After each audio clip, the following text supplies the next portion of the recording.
I'm making every single NBA team's best player 40 overall to see how it changes the league. First of all, you've got Joel Embiid without the free throws. Then you've got Giannis if he couldn't just run and dunk. DeMar DeRozan if he didn't just spam mid-ranges. Jimmy Butler when it isn't the NBA playoffs. Kevin Durant if he wasn't 7 feet tall. Tyrese Halliburton without the passing. Pascal Siakam if he didn't spam spin moves. Jalen Green if he only shot red releases instead of greens. Stephen Curry if he didn't spam three-pointers. And this is how the All-Star teams are looking as a result of every team's best player being down to 40 overall. AD and Harden are all-star captains. You see guys like Jeremy Grant and Desmond Bane on the all-star team. And after the season, James Harden is the MVP of the league. I mean, these teams that have a couple really talented players are really going to benefit as a result of this because sometimes your second option is going to be better than other teams' first option. I mean, look at Anthony Davis. He's the DPOY. He's really good, and LeBron goes down to a 40 overall, so he gets a chance to shine. You see some guys who you don't normally see on All-NBA teams, like Evan Mobley, De'Aaron Fox. You see Ben Simmons, who got traded to the Warriors on the All-Defensive First team. I also want to take a look at how the scoring has been affected as a result of all these stars missing. In real life, we have plenty of guys averaging over 30 a night, but in this league, nobody is. Also, the assists, I feel like, are lower. You have Tyrese Halliburton averaging over 10 a game in real life, but only Harden's averaging over 10 a game in this league, and then also AD led the league in rebound. I know you might be curious as to what the teams look like, so we're going to break it down. The Pelicans without Zion are the number 1 seed. The Grizzlies without Ja are number 2. The Timberwolves without Karl Anthony Towns are 3. The Lakers without LeBron. I don't know how AD carried this team, but he's him. And I don't know why they didn't start Russell Westbrook. That's kind of crazy. I feel like Westbrook should have been in the starting lineup on this team, but no players even above 80 overall, and the Lakers finish as the 4 seed. Great season for AD. Looking at the Denver Nuggets, they were really good without Jokic. They have a couple 80-plus overalls, and that might just be enough to get it done in a league like this. With the Kings, they still have De'Aaron Fox. Him and Sabonis are right around the same overall. For the Blazers, they do have quite a bit of depth and 285 overall players. And the Warriors, I mean, their roster still looks solid. It looks like they traded Clay for Simmons, which is kind of crazy. And then the Clippers, they're one of the deepest teams in the league, so it's surprising they only finished 9th. And then the Rockets were able to sneak in here without Jalen Green. Kind of crazy there. Now let's look at the Eastern Conference. You've got the Chicago Bulls as the number 1 seed. They do have quite a bit of talent. I'm surprised the Sixers didn't get that though, especially with Harden being the MVP of the league. The Cavs. I think this Cavs team's ridiculous. Y'all saw Donovan Mitchell drop 71. That's crazy. D Rose starting at point guard on the Knicks. And for the Atlanta Hawks, they have a lot of 80-plus overalls. They also picked up Miles Bridges out of free agency. I'm not going to say too much about that, though. Now let's look at the Pacers. They've got a solid team. This Pacers team could end up being pretty good in real life.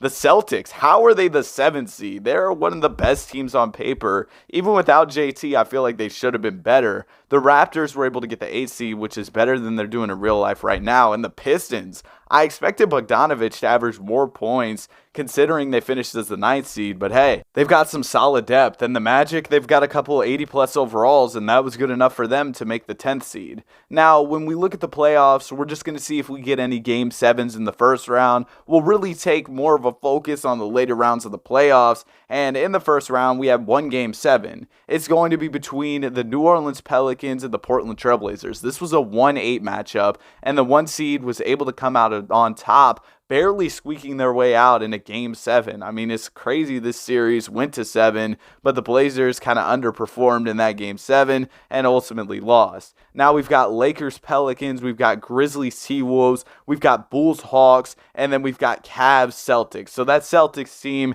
even though they're the 7th seed, they're out there competing. I knew that roster was good. Quite a few of these series so far haven't been very close, but the Grizzlies and Timberwolves series is all wrapped up at 2 apiece. The Celtics are able to move on to the conference finals as the 7th seed, and the Hawks are looking to make a 3-1 comeback. So we got 2 Game 7s here, one between the Grizzlies and the Timberwolves, and this one's pretty close. But ultimately, the Timberwolves just barely get out of there by 4 points in Game 7. The Grizzlies had a team effort with a lot of guys scoring, but D'Lo's 33 was just too much, and they were able to win. And then in Game 7, the Bulls, they're moving on to the conference finals. They were the 1 seed, and Zach LaVine has 33, just like D'Lo did in that other game. DeJounte Murray's 26 points just weren't enough, and now we are going to see the Chicago Bulls and the Celtics face off, and the Pelicans and Timberwolves face off. The number 1 seeded Pelicans absolutely run through the Minnesota Timberwolves, taking a 3-1 lead, but while the Celtics were down 3-1, they're able to force a Game 7, and we'll have to see if they can pull off this comeback, as it's very close in the final game of the series. Zach LaVine has the ball here with a chance to make it a 2-possession game. He drives hard to the rim and gets an and 1. This could be a 3-point play for LaVine if he hits the free throw, and he's able to make it. That puts the Bulls up 5 in this Game 7. That was a huge play, but Jaylen Brown is able to answer. He fumbles the ball in the post and ends up making layups to make it a 3-point game. LaVine goes to the rim, drops it off to Drummond. Drummond fakes out Williams and gets an absolutely crazy slam. That was a huge dunk by Drummond, and now the Celtics are in need of a bucket. They go to Gallinari, who misses the 3, and that's pretty much going to do it. The Chicago Bulls are going to get up and out of here in Game 7 and end up winning by 6 points behind a good game by LaVine. Those clutch plays were huge for them down the stretch.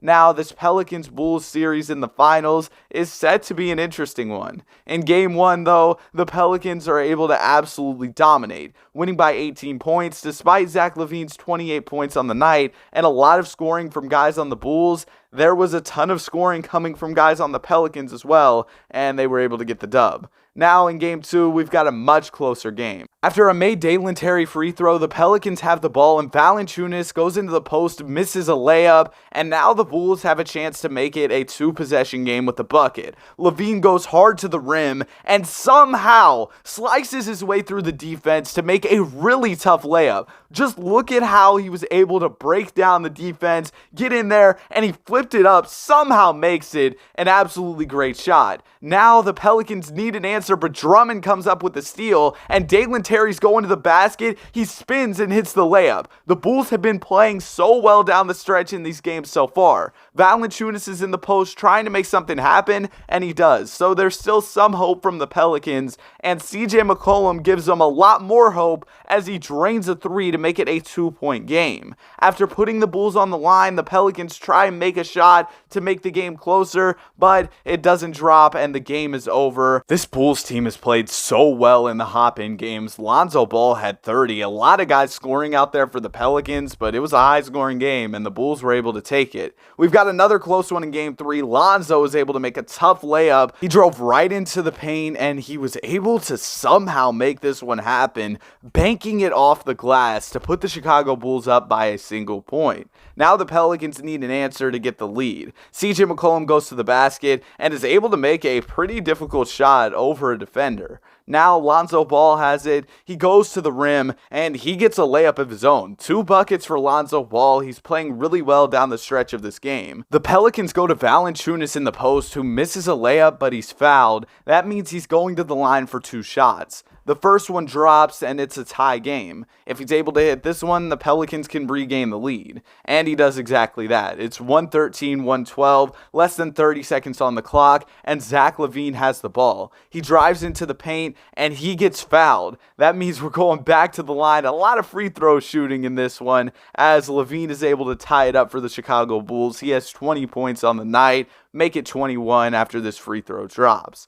The Pelicans have a chance to win it here, though, and Jose Alvarado makes a phenomenal cut to put the Pelicans up 1. But with so much time left on the clock, that leaves the door open for the Bulls. And Lonzo Ball is making a move, trying to get to the rim. He drops it off to Drummond, who doesn't even get the shot off. The game is over. B.I. and CJ had good games. LaVine didn't score as much as he has in some of the previous games, but other guys stepped up. Ultimately, just wasn't enough for Chicago, though.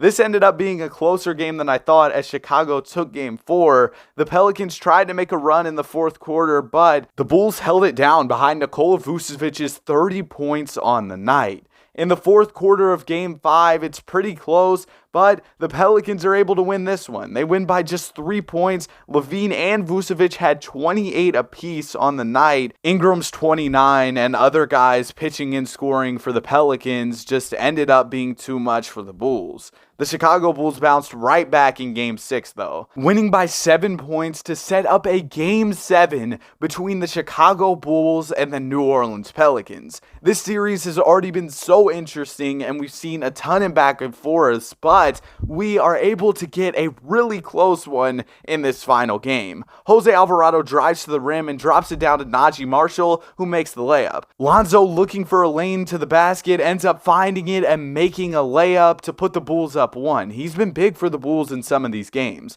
Jose Alvarado passes it to Herb Jones, who misses a 3, but the Bulls could still use a bucket here to get a more comfortable lead. The Pelicans decide to foul. It's really just because 2K is broken and has them auto foul around 27 seconds left in the game, and Lonzo misses a free throw. So in this case, the 2K foul thing kind of worked out. Valanciunas is in the post. He misses a layup, grabs his own rebound, and puts it back in. The game is once again tied with 12.8 seconds remaining. Now, Zach LaVine has a chance to win it. He fades away from 3. It looks kind of good, but it ends up missing, and the Pelicans have a chance at it with under 2 seconds left. Valanciunas pulls a 3, and he misses it. We're going to overtime. In overtime, it's still close. B.I. fades away from mid-range, misses, but Valanciunas is on the glass again and posters Andre Drummond. Lonzo Ball is going to the basket. He finds his way down the lane and scores. He's been so huge for the Bulls.